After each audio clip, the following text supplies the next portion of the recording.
ಕಾಶ್ಮೀರದ ಪೆಹಲ್ಗಾಂವ್ನಲ್ಲಿ ಆಗಿರುವಂತಹ ಭೀಕರ ಭಯೋತ್ಪಾದಕರ ದಾಳಿಯನ್ನ ಖಂಡಿಸಿ ಇಡೀ ದೇಶವೇ ಇವತ್ತು ಭಯೋತ್ಪಾದನೆಯ ವಿರುದ್ಧ ಆಕ್ರೋಶವನ್ನು ಹೊರಹಾಕ್ತಾ ಇದೆ. ಪಾಕಿಸ್ತಾನದ ನಸಗುನ್ನಿತನ ಈ ಉಗ್ರರನ್ನ ಚೂಬಿಟ್ಟು ಭಾರತದಲ್ಲಿ ವಿಧ್ವಂಸಕ ಕೃತ್ಯವನ್ನ ಎಸಗಿ ಅಮಾಯಕರ ಸಾವಿಗೆ ಕಾರಣವಾದಂತ ಭಯೋತ್ಪಾದಕರನ್ನ ಮಟ್ಟ ಹಾಕಬೇಕು ಅನ್ನುವ ಆಕ್ರೋಶದ ನುಡಿಗಳು ಎಲ್ಲರ ಬಾಯಲ್ಲೂ ಕೂಡ ಕೇಳಿಬರ್ತಾ ಇದೆ. ನಿನ್ನೆ ಅಮಿತ್ ಶಾ ಅವರು ಬಂದ್ರು, ಪರಿಸ್ಥಿತಿಯನ್ನು ಅವಲೋಕಿಸಿದ್ರು, ಎಷ್ಟು ಗಂಭೀರ ಅನ್ನೋದ್ರ ಬಗ್ಗೆ ಸಂಪೂರ್ಣ ಮಾಹಿತಿಯನ್ನ ಪಡೆದುಕೊಂಡ್ರು.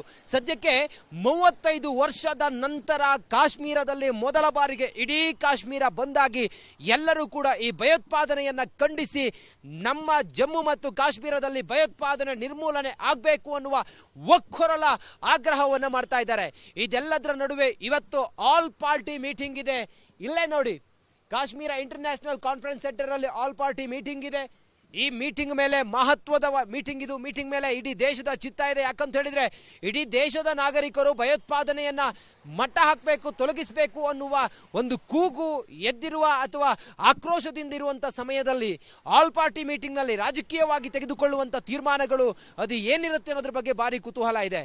ನೋಡಿ, ರಾಜಕೀಯವಾಗಿಯೂ ಕೂಡ ಇದರಲ್ಲಿ ಯಾರೂ ಕೂಡ ಒಂದು ಅಂಶವೂ ಕೂಡ ನೆಗೆಟಿವ್ ಆಗಿ ಮಾತಾಡಿದ್ದನ್ನು ನಾವು ನೋಡಿಲ್ಲ. ಯಾಕಂತ ಹೇಳಿದ್ರೆ ಇಡೀ ದೇಶವೇ ಇವತ್ತು ಭಯೋತ್ಪಾದನೆ ವಿರುದ್ಧ ನಿಂತಿರುವಾಗ ಎಲ್ಲ ಜನಪ್ರತಿನಿಧಿಗಳು ಕೂಡ ಇದನ್ನ ಖಂಡಿಸಿದ್ರು.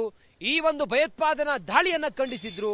ಎಲ್ಲರೂ ಕೂಡ ಒಕ್ಕೊರಲಿನಿಂದ ಕೇಂದ್ರ ಸರ್ಕಾರದ ತೀರ್ಮಾನದ ಬಗ್ಗೆ ಎದುರು ನೋಡ್ತಾ ಇದ್ದಾರೆ. ಹಾಗೆ ಇವತ್ತು ನಡೆಯುವಂತ ಆಲ್ ಪಾರ್ಟಿ ಮೀಟಿಂಗ್ ಸರ್ವಪಕ್ಷ ಸಭೆ ಇದೆಯಲ್ಲ, ಈ ಸಭೆಯಲ್ಲೂ ಕೂಡ ಎಲ್ಲಾ ಪಕ್ಷಗಳು ಕೂಡ ಒಮ್ಮತದ ತೀರ್ಮಾನಕ್ಕೆ ಬಂದು ಕೇಂದ್ರ ಸರ್ಕಾರದ ಮೇಲೆ ಒತ್ತಡವನ್ನ ಹೇರಿ ಆ ಮೂಲಕ ಏನೇನು ಮುಂದೆ ತೀರ್ಮಾನ ತೆಗೆದುಕೊಳ್ಳಬಹುದು ಅನ್ನೋದ್ರ ಬಗ್ಗೆ ಬಹಳ ಕುತೂಹಲದಿಂದ ನೋಡ್ತಾ ಇದ್ದಾರೆ. 2016ರಲ್ಲಿ ಆದಂತ ಸರ್ಜಿಕಲ್ ದಾಳಿ, ಉರಿ ಮೇಲೆ ಅಟ್ಯಾಕ್ ಆದಾಗ ಆದಂತ ಸರ್ಜಿಕಲ್ ದಾಳಿ, ಅದಾದ ನಂತರ ಪುಲ್ವಾಮಾ ಮೇಲೆ ಆದಂತ ದಾಳಿ ಇತ್ತಲ್ಲ, ಬಾಲಾಕೋಟ್ ಮೇಲೆ ಏನು ಏರ್ ಸ್ಟ್ರೈಕ್ ಮಾಡಿದ್ವಲ್ಲ 2019ರಲ್ಲಿ, ಇದೇ ರೀತಿಯಾಗಿ ಪ್ರತೀಕಾರದ ಕೂಗು ಕೂಡ ಕೇಳಬರ್ತಾ ಇದೆ. ರಾಜತಾಂತ್ರಿಕವಾಗಿ ಭಾರತ ಕೆಲವೊಂದಿಷ್ಟು ತೀರ್ಮಾನವನ್ನ ತೆಗೆದುಕೊಂಡು ಪಾಕಿಸ್ತಾನವನ್ನ ಕೈಕಟ್ಟಿ ಹಾಕುವ ಕೆಲಸವನ್ನ ಮಾಡುತ್ತೆ ಅನ್ನೋದನ್ನ ಇಡೀ ದೇಶವೇ ಎದುರು ನೋಡ್ತಾ ಇದೆ. ಸದ್ಯಕ್ಕೆ ಇವತ್ತಿನ ಸರ್ವಪಕ್ಷದ ಸಭೆ ಮೇಲೆ ಇಡೀ ದೇಶದ ಚಿತ್ತ ಇದೆ. ಇನ್ನೇನು ಕೆಲವೇ ಹೊತ್ತಿನಲ್ಲಿ ಸರ್ವಪಕ್ಷದ ಸಭೆ ಆರಂಭ ಆಗುತ್ತೆ. ಈ ಸಭೆಯಲ್ಲಿ ತೆಗೆದುಕೊಳ್ಳುವಂತ ತೀರ್ಮಾನಕ್ಕೆ ಎಲ್ಲರೂ ಕೂಡ ಬದ್ಧರಾಗಿರ್ತಾರೆ. ಆ ಮೂಲಕ ಕೇಂದ್ರ ಸರ್ಕಾರ ವಾಟ್ ನೆಕ್ಸ್ಟ್ ಈ ಭಯೋತ್ಪಾದನೆ ವಿರುದ್ಧ ಅನ್ನೋದನ್ನ ನಾವೆಲ್ಲರೂ ಕೂಡ ಎದುರು ನೋಡ್ತಾ ಇದ್ದೀವಿ. ರಿಪಬ್ಲಿಕ್ ಕನ್ನಡ ಈ ಅಟ್ಯಾಕ್ ಆದ ದಿನದಿಂದಲೂ ಕೂಡ, ಯಾವಾಗ ದಾಳಿ ಆಯ್ತು ಪೆಹಲ್ಗಾಂವ್ನಲ್ಲಿ, ಆ ಹೊತ್ತಿನಿಂದಲೂ ಕೂಡ ಈ ಹೊತ್ತಿನವರೆಗೂ ಕೂಡ ಸ್ಥಳದಲ್ಲೇ ಇದ್ದು ರಿಪಬ್ಲಿಕ್ ಕನ್ನಡ ಸಂಪೂರ್ಣವಾದಂತ ಕಾಶ್ಮೀರದ ಚಿತ್ರಣವನ್ನ ಕನ್ನಡಿಗರ ಮುಂದೆ ತೆರೆದಿರುವಂತ ಪ್ರಯತ್ನವನ್ನ ಮಾಡ್ತಾ ಇದೆ. ಕ್ಯಾಮರಾ ಪರ್ಸನ್ ಅನೂಪ್ ಜೊತೆಗೆ ನಾನು ಕಾಶ್ಮೀರದಿಂದ ರಂಜಿತ್ ಶಿರಿಯಾರ್, ರಿಪಬ್ಲಿಕ್ ಕನ್ನಡ. ಜೈ ಹಿಂದ್. ಕಾಶ್ಮೀರದ ಪೆಹಲ್ಗಾಂವ್ನಲ್ಲಿ ಆಗಿರುವಂತಹ ಭೀಕರ ಭಯೋತ್ಪಾದಕರ ದಾಳಿಯನ್ನ ಖಂಡಿಸಿ ಇಡೀ ದೇಶವೇ ಇವತ್ತು ಭಯೋತ್ಪಾದನೆಯ ವಿರುದ್ಧ ಆಕ್ರೋಶವನ್ನು ಹೊರಹಾಕ್ತಾ ಇದೆ. ಪಾಕಿಸ್ತಾನದ ನಸಗುನ್ನಿತನ ಈ ಉಗ್ರರನ್ನ ಚೂಬಿಟ್ಟು ಭಾರತದಲ್ಲಿ ವಿಧ್ವಂಸಕ ಕೃತ್ಯವನ್ನ ಎಸಗಿ ಅಮಾಯಕರ ಸಾವಿಗೆ ಕಾರಣವಾದಂತ ಭಯೋತ್ಪಾದಕರನ್ನ ಮಟ್ಟ ಹಾಕಬೇಕು ಅನ್ನುವ ಆಕ್ರೋಶದ ನುಡಿಗಳು ಎಲ್ಲರ ಬಾಯಲ್ಲೂ ಕೂಡ ಕೇಳಿಬರ್ತಾ ಇದೆ. ನಿನ್ನೆ ಅಮಿತ್ ಶಾ ಅವರು ಬಂದ್ರು, ಪರಿಸ್ಥಿತಿಯನ್ನು ಅವಲೋಕಿಸಿದ್ರು, ಎಷ್ಟು ಗಂಭೀರ ಅನ್ನೋದ್ರ ಬಗ್ಗೆ ಸಂಪೂರ್ಣ ಮಾಹಿತಿಯನ್ನ ಪಡೆದುಕೊಂಡ್ರು.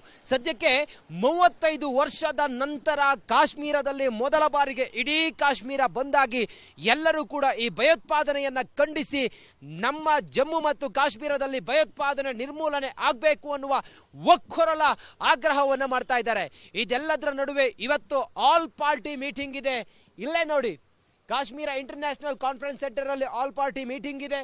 ಈ ಮೀಟಿಂಗ್ ಮೇಲೆ ಮಹತ್ವದ ಮೀಟಿಂಗ್ ಇದು. ಮೀಟಿಂಗ್ ಮೇಲೆ ಇಡೀ ದೇಶದ ಚಿತ್ತ ಇದೆ. ಯಾಕಂತ ಹೇಳಿದ್ರೆ ಇಡೀ ದೇಶದ ನಾಗರಿಕರು ಭಯೋತ್ಪಾದನೆಯನ್ನ ಮಟ್ಟ ಹಾಕಬೇಕು, ತೊಲಗಿಸಬೇಕು ಅನ್ನುವ ಒಂದು ಕೂಗು ಎದ್ದಿರುವ ಅಥವಾ ಆಕ್ರೋಶದಿಂದಿರುವಂತ ಸಮಯದಲ್ಲಿ ಆಲ್ ಪಾರ್ಟಿ ಮೀಟಿಂಗ್ ನಲ್ಲಿ ರಾಜಕೀಯವಾಗಿ ತೆಗೆದುಕೊಳ್ಳುವಂತ ತೀರ್ಮಾನಗಳು ಅದು ಏನಿರುತ್ತೆ ಅನ್ನೋದ್ರ ಬಗ್ಗೆ ಭಾರಿ ಕುತೂಹಲ ಇದೆ.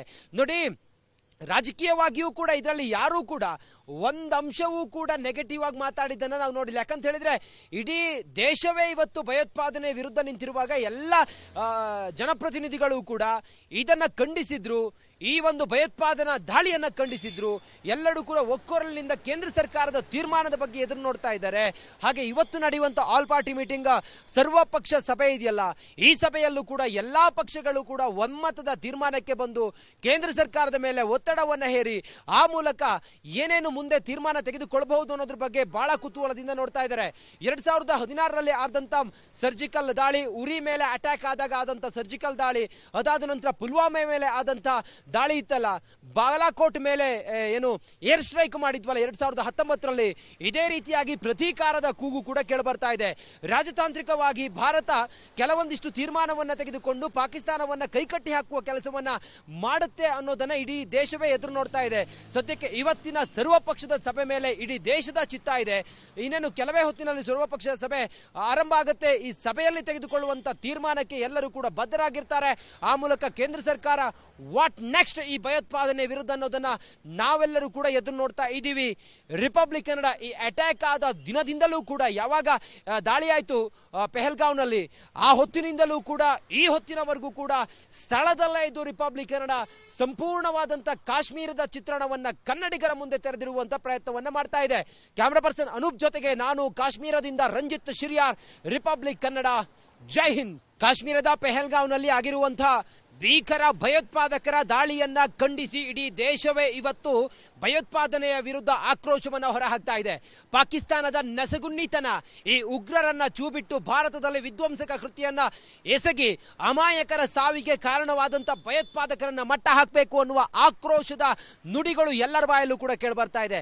ನಿನ್ನೆ ಅಮಿತ್ ಶಾ ಅವರು ಬಂದ್ರು, ಪರಿಸ್ಥಿತಿಯನ್ನು ಅವಲೋಕಿಸಿದ್ರು, ಎಷ್ಟು ಗಂಭೀರ ಅನ್ನೋದ್ರ ಬಗ್ಗೆ ಸಂಪೂರ್ಣ ಮಾಹಿತಿಯನ್ನ ಪಡೆದುಕೊಂಡ್ರು. ಸದ್ಯಕ್ಕೆ 35 ವರ್ಷದ ನಂತರ ಕಾಶ್ಮೀರದಲ್ಲಿ ಮೊದಲ ಬಾರಿಗೆ ಇಡೀ ಕಾಶ್ಮೀರ ಬಂದಾಗಿ ಎಲ್ಲರೂ ಕೂಡ ಈ ಭಯೋತ್ಪಾದನೆಯನ್ನ ಖಂಡಿಸಿ ನಮ್ಮ ಜಮ್ಮು ಮತ್ತು ಕಾಶ್ಮೀರದಲ್ಲಿ ಭಯೋತ್ಪಾದನೆ ನಿರ್ಮೂಲನೆ ಆಗಬೇಕು ಅನ್ನುವ ಒಕ್ಕೊರಲ ಆಗ್ರಹವನ್ನ ಮಾಡ್ತಾ ಇದ್ದಾರೆ. ಇದೆಲ್ಲದರ ನಡುವೆ ಇವತ್ತು ಆಲ್ ಪಾರ್ಟಿ ಮೀಟಿಂಗ್ ಇದೆ. ಇಲ್ಲೇ ನೋಡಿ, ಕಾಶ್ಮೀರ ಇಂಟರ್ನ್ಯಾಷನಲ್ ಕಾನ್ಫರೆನ್ಸ್ ಸೆಂಟರ್ ಅಲ್ಲಿ ಆಲ್ ಪಾರ್ಟಿ ಮೀಟಿಂಗ್ ಇದೆ.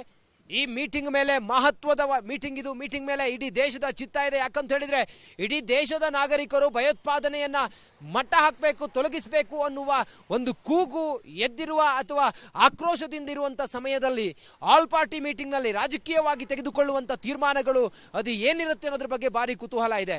ನೋಡಿ, ರಾಜಕೀಯವಾಗಿಯೂ ಕೂಡ ಇದರಲ್ಲಿ ಯಾರೂ ಕೂಡ ಒಂದು ಅಂಶವೂ ಕೂಡ ನೆಗೆಟಿವ್ ಆಗಿ ಮಾತಾಡಿದ್ದನ್ನು ನಾವು ನೋಡಿಲ್ಲ. ಯಾಕಂತ ಹೇಳಿದ್ರೆ ಇಡೀ ದೇಶವೇ ಇವತ್ತು ಭಯೋತ್ಪಾದನೆ ವಿರುದ್ಧ ನಿಂತಿರುವಾಗ ಎಲ್ಲ ಜನಪ್ರತಿನಿಧಿಗಳು ಕೂಡ ಇದನ್ನ ಖಂಡಿಸಿದ್ರು.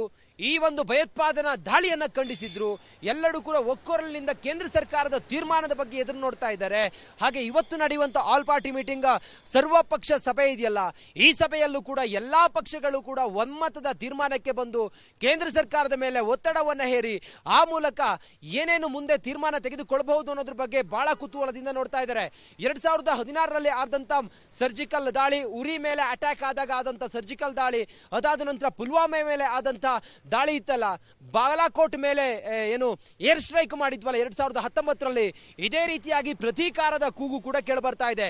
ರಾಜತಾಂತ್ರಿಕವಾಗಿ ಭಾರತ ಕೆಲವೊಂದಿಷ್ಟು ತೀರ್ಮಾನವನ್ನ ತೆಗೆದುಕೊಂಡು ಪಾಕಿಸ್ತಾನವನ್ನ ಕೈಕಟ್ಟಿ ಹಾಕುವ ಕೆಲಸವನ್ನ ಮಾಡುತ್ತೆ ಅನ್ನೋದನ್ನ ಇಡೀ ದೇಶವೇ ಎದುರು ನೋಡ್ತಾ ಇದೆ. ಸದ್ಯಕ್ಕೆ ಇವತ್ತಿನ ಸರ್ವಪಕ್ಷದ ಸಭೆ ಮೇಲೆ ಇಡೀ ದೇಶದ ಚಿತ್ತ ಇದೆ. ಇನ್ನೇನು ಕೆಲವೇ ಹೊತ್ತಿನಲ್ಲಿ ಸರ್ವಪಕ್ಷದ ಸಭೆ ಆರಂಭ ಆಗುತ್ತೆ. ಈ ಸಭೆಯಲ್ಲಿ ತೆಗೆದುಕೊಳ್ಳುವಂತ ತೀರ್ಮಾನಕ್ಕೆ ಎಲ್ಲರೂ ಕೂಡ ಬದ್ಧರಾಗಿರ್ತಾರೆ. ಆ ಮೂಲಕ ಕೇಂದ್ರ ಸರ್ಕಾರ ವಾಟ್ ನೆಕ್ಸ್ಟ್ ಈ ಭಯೋತ್ಪಾದನೆ ವಿರುದ್ಧ ಅನ್ನೋದನ್ನ ನಾವೆಲ್ಲರೂ ಕೂಡ ಎದುರು ನೋಡ್ತಾ ಇದ್ದೀವಿ. ರಿಪಬ್ಲಿಕ್ ಕನ್ನಡ ಈ ಅಟ್ಯಾಕ್ ಆದ ದಿನದಿಂದಲೂ ಕೂಡ, ಯಾವಾಗ ದಾಳಿ ಆಯಿತು ಪೆಹಲ್ಗಾವ್ನಲ್ಲಿ, ಆ ಹೊತ್ತಿನಿಂದಲೂ ಕೂಡ ಈ ಹೊತ್ತಿನವರೆಗೂ ಕೂಡ ಸ್ಥಳದಲ್ಲೇ ಇದ್ದು ರಿಪಬ್ಲಿಕ್ ಕನ್ನಡ ಸಂಪೂರ್ಣವಾದಂತ ಕಾಶ್ಮೀರದ ಚಿತ್ರಣವನ್ನ ಕನ್ನಡಿಗರ ಮುಂದೆ ತೆರೆದಿರುವಂತ ಪ್ರಯತ್ನವನ್ನ ಮಾಡ್ತಾ ಇದೆ. ಕ್ಯಾಮರಾ ಪರ್ಸನ್ ಅನೂಪ್ ಜೊತೆಗೆ ನಾನು ಕಾಶ್ಮೀರದಿಂದ ರಂಜಿತ್ ಶಿರಿಯಾರ್, ರಿಪಬ್ಲಿಕ್ ಕನ್ನಡ. ಜೈ ಹಿಂದ್.